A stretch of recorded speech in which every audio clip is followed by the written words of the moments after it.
Assalamualaikum Sobat Football Nanti, semoga sehat-sehat selalu, sehat-sehat sekeluarga. Ada kabar dari berbagai sumber. Gue ingin mulai dulu dari sumber Fabrizio Romano yang mengatakan tentang Rasmus Højlund ya. Jadi disebutkan kurang lebih episode Rasmus Højlund dengan Manchester United ini sudah ditutup. Sang pemain bahkan sudah merasa sebagai bagian dari Napoli, bukan sebagai pemain Manchester United yang dipinjamkan ke Napoli.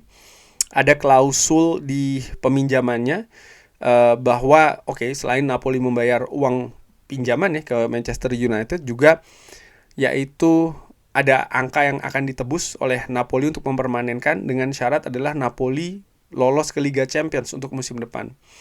Dan situasinya nampaknya ada perkembangan, dalam arti bahkan Fabrizio Romano mengatakan Napoli lolos ke Liga Champions atau tidak, besar kemungkinan Rasmus Højlund akan pindah dari Manchester United ke Napoli, akan dipermanenkan oleh Napoli. Karena Napoli happy dengan Rasmus Højlund, sang pemain juga happy dengan Napoli, dan Manchester United nampaknya intensinya lebih untuk mendapatkan pemasukan dari penjualan Rasmus Højlund untuk mereka gunakan ya untuk operasional bursa transfer musim panas selanjutnya. Manchester United sendiri di musim panas kemarin sudah mendatangkan penyerang baru. Kita tahu ya, Benjamin Sesko, yang memang sampai dengan saat ini menurut gue masih dalam tahap adaptasi penyesuaian dan memang tidak mudah ya, dan memang tidak mudah bagi striker terutama yang berasal dari luar Premier League, apalagi pemain muda, untuk bisa langsung nyetel di Premier League bersama dengan Manchester United. Gue ingat Rasmus Højlund pun juga memiliki tahapan yang tidak mudah juga ya ketika dia baru pertama kali masuk di Old Trafford. Nah, ini juga sekaligus menjawab situasi akankah misalnya Rasmus Højlund yang tampil bagus di Napoli, apakah ada kemungkinan untuk dikembalikan lagi ke Manchester United, walaupun Napoli misalnya sudah membayar uang pinjaman, sudah ada klausul pembelian dan lain-lain.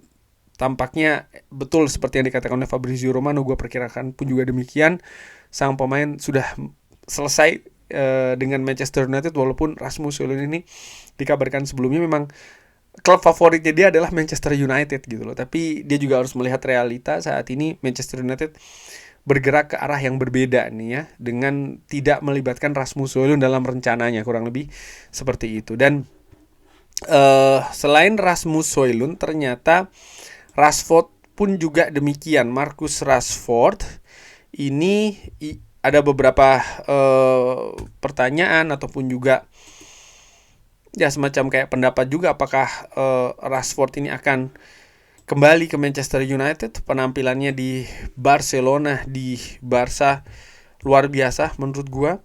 Bagaimana Rashford ini beradaptasi dengan negara yang berbeda, dengan kompetisi yang tidak sama, dengan banyak situasi yang jauh berbeda menurut gue, tapi dia bisa melakukan hal yang fantastis menurut gue di Barcelona, menjadi pilar di Barcelona. Bahkan attitude dari Marcus Rashford juga menunjukkan dia sangat menikmati waktu-waktu dia bermain bersama dengan Barcelona. Andy Mitten mengatakan bahwa saat ini Manchester United ini diatur oleh interim coach Michael Carrick yang tidak memiliki rencana untuk membawa kembali Marcus Rashford. Manchester United dan Barcelona, kedua klub ini ingin kesepakatan yang terbaik yang mungkin dilakukan. Barcelona mengetahui bahwa Marcus Rashford ingin berada di klub tersebut dan akan bernegosiasi sekeras mungkin, di mana Manchester United juga tidak akan menyerah ya, dalam arti melepas pemain berkualitas seperti kayak Marcus Rashford ini dengan angka yang lebih rendah dari yang disepakati. Walaupun gajinya akan mempengaruhi ya kesepakatan ini, ya akan ada kompromi yang nampaknya dibutuhkan kalau Rashford ingin untuk tetap stay di Barcelona, di mana salah satunya adalah dia harus setuju untuk merendahkan gajinya. Saat ini gaji Rashford ini salah satu yang tertinggi di Manchester United, kalau tidak justru yang paling tinggi ya di Manchester United. Nah, Rashford sendiri seperti gue katakan ya, memang ya dari sisi kualitas dia bagus, tapi di sisi lain ini juga bagaimana memang sang pemain-pemain itu tidak bisa hanya dia dilihat bagus gitu ya, tapi ketika dia bermain di klub lain apakah dia juga bisa bermain sebagus itu juga. Nampaknya Rashford ini jenuh dengan Manchester United. Bukan hanya dengan Manchester United, mungkin juga dengan sepak bola Inggris ya, dengan medianya, dengan keadaannya, mungkin juga dengan klub yang tidak stabil keadaannya. Ada situasi yang tidak beruntung menurut gue bagi seorang Rashford di Manchester United. Sebenarnya dari sisi talenta dia luar biasa, dari sisi teknis dia fantastis. Tapi kalau dilihat ya bagaimana perkembangan pemain muda ini sangat tidak ideal sebenarnya di Manchester United. Bakat yang ditemukan oleh Louis van Gaal tapi tidak berkelanjutan karena Louis van tidak berkelanjutan pengelolaannya ya, support yang dibutuhkan juga. Karena Van Gaal hanya sebentar di Manchester United, bergabung setelahnya adalah Jose Mourinho yang nampaknya tidak begitu oke dengan Rashford cukup berjuang ya menurut gua di periode Jose Mourinho.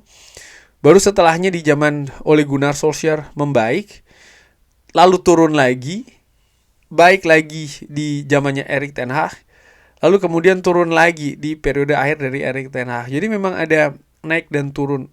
Yang ideal menurut gue adalah ya dia bisa di-support ataupun dibimbing dengan jangka waktu yang lebih panjang oleh seorang nama gitu. Tapi itu kan tidak terjadi di Manchester United. Bahkan manajemen Manchester United pun juga di era dari Marcus Rashford gue nilai tidak memiliki kompetensi yang bagus untuk mengelola klub sebesar Manchester United. Dan ini yang akhirnya ya membuahkan misalnya Rashford yang tidak fokus di sepak bola ya kan, dan lain-lain. Jadi menurut gue sebenarnya cukup disayangkan, tapi ada pelajaran di sana. Nah, bagaimana Rashford transfer ya ke Barcelona? Menurut gue berpendapat bahwa ya Rashford pastinya ingin transfer ini berjalan gitu ya di Barcelona, dan dia nampak enjoy. Sekarang mungkin besar kemungkinan bahwa Rashford akan menurunkan gaji dari yang didapatkan sebelumnya. Angkanya kalau tidak salah sekitar 350.000 pounds per pekannya.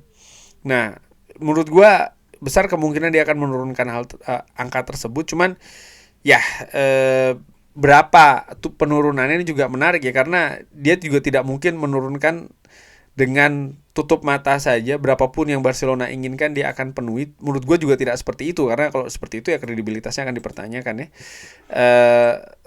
Tapi menurut gue akan ada negosiasi ke sana dengan posisi Rashford yang agak lebih lunak. Tinggal nantinya negosiasi antara Barcelona dengan Manchester United. Gue yakin Barcelona pasti ingin menekan biaya transfer ya. Gue lupa ini sekitar berapa angka yang diinginkan. Kalau tidak salah sekitar 35 juta euro opsi permanennya, 35 juta euro. Dan nampaknya Barcelona akan berusaha untuk bernegosiasi di sana, walaupun ini sebenarnya masuk ke klausul ya, tapi ya mereka pasti akan mencoba mencari celah lah. Di sisi lain Manchester United juga akan berusaha untuk menahan angkanya ada di kisaran 35 juta euro. Tapi feeling gue sih ini akan terjadi karena baik itu dari Manchester United nampaknya lebih memilih ya untuk Rashford ini selesai. Rashford pun juga nyaman dengan Barcelona juga nyaman dengan Marcus Rashford. Dan situasi lainnya ini terkait dengan pemain lain, yaitu adalah Joshua Zirkzee. Disebutkan Joshua Zirkzee ini menjadi pemain yang paling mungkin akan cabut dari Manchester United. Dan ini menurut gua masuk akal. Bisa dilihat misalnya saat ini Joshua Zirkzee tidak menjadi pilihan utama di usianya yang masih cenderung ya harusnya bisa mendapatkan menit bermain yang lebih tinggi ya menurut gua. Nathan Salt mengatakan bahwa Joshua Zirkzee adalah pemain senior Manchester United saat ini yang paling memungkinkan untuk cabut dengan bagaimana situasi dia di Manchester United saat ini. Sempat dia ada situasi cedera musim ini, sampai dengan saat ini pun dia juga masih berjuang untuk bisa mendapatkan menit bermain di Manchester United. Sempat ada banyak klub di Serie A yang menginginkan dia, termasuk juga Juventus.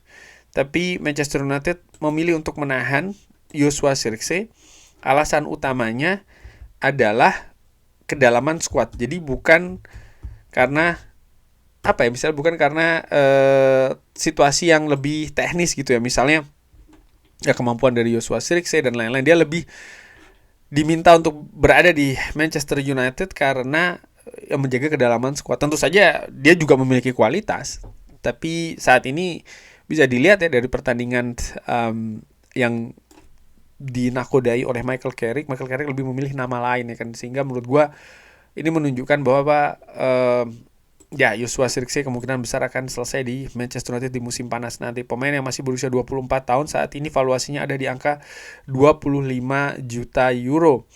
Dan ini turun cukup jauh di angka 42,5 ya ketika dia didatangkan di tahun 2024. Jadi baru hampir menuju 2 tahun yang lalu. Dan kalau gue lihat ya, dan dia mendapatkan kontrak selama 5 tahun. Sudah berjalan 2 musim. Berarti kalau gue lihat berapa PSR dari seorang Joshua Zirkzee ada di angka memang 25 juta euro untuk musim panas nanti. Akankah ada klub yang ingin menebus Joshua Zirkzee dengan angka 25 juta euro? Ini menarik. Mudah-mudahan ada ya, sehingga situasi operasional keuangan Manchester United terutama dari sisi PSR ini tetap aman. Dan dari situ kalau Joshua Zirkzee cabut, ada kemungkinan Manchester United akan bergerak untuk mendatangkan pemain depan. Dengan profil seperti apa ya kita nantikan saja.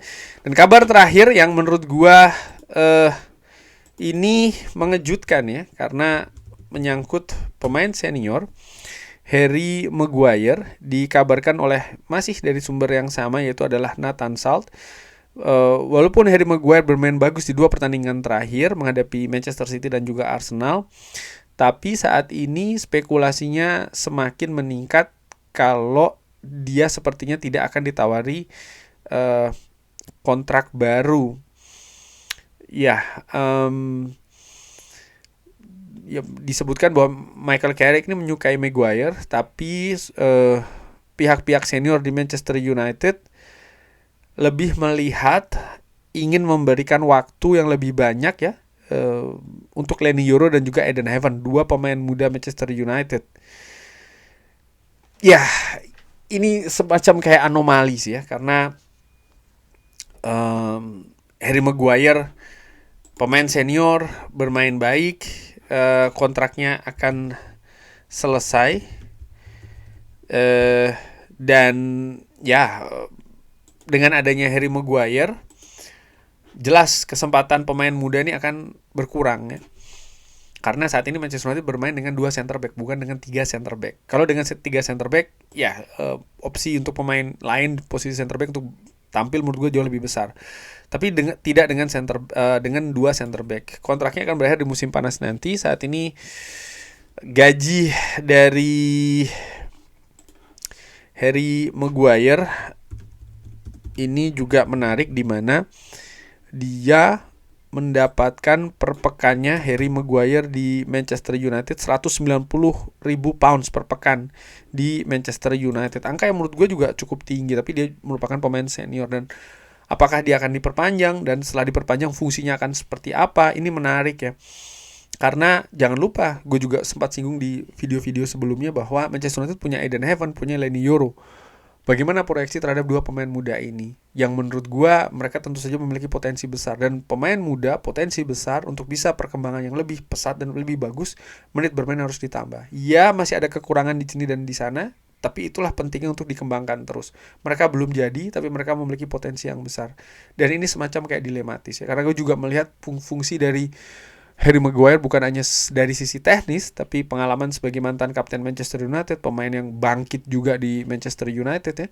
Ini juga menarik, sehingga faktor tersebut jelas tidak bisa dihilangkan begitu saja. Bagaimana, apakah Harry Maguire akan diperpanjang atau tidak? Menurut gue balik lagi nih, rencana proyeksinya seperti apa dari klub untuk seorang Harry Maguire. Apakah menjadi pemain inti atau pemain pilihan ketiga misalnya, atau seperti apa. Di samping juga bagaimana rencana dari sang pemain itu sendiri penting untuk diperhatikan dan nanti tentu saja akan dinegosiasikan. Tapi bagaimana menurut Sobat Football United? Bagusnya gimana nih? Baiknya kayak gimana? Drop di kolom komen beserta dengan alasannya. Oh ya, gue ingin ingatkan juga Sobat Football United yang suka dengan UFC, gue ada channel lain ya, Sobat UFC, bisa ke sana dan ya, gue berbicara terkait dengan UFC di channel itu. Terima kasih banyak sebelumnya. Jangan lupa like, sholat, dan juga subscribe. Wassalamualaikum warahmatullahi wabarakatuh. Thank you.